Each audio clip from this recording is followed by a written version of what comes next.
మరొక్కసారి జ్ఞాపకం చేస్తున్నా, ఈరోజు మీలో ఎవరైనా చేజారిపోయింది అని దేని గురించి అయినా అనుకుంటున్నారా? దాని సంగతి ప్రభువు చెప్పండి. అయ్యా, చేజారిపోయింది.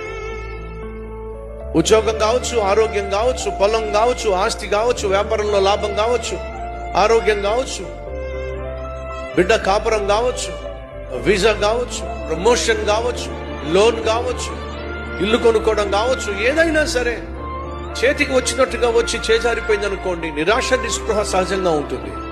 కానీ మీకు శుభవార్త, ఏదైనా చేజారిపోయిన దాన్ని తీసుకొచ్చి మళ్ళా నీ చేతిలో పెట్టగలిగిన మహాశక్తి నా ప్రభు అయిన యేసుక్రీస్తుకు ఉంది.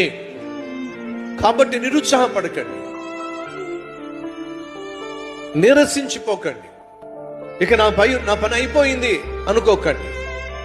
ఒకవేళ నీ పని నిజంగానే అయిపోయినట్లయితే నీ పని అయిపోతుందేమో కానీ నేను ప్రకటిస్తున్నటువంటి దేవునికి సర్వశక్తి ఉంది, అని ఏమైనా చేయగలరు.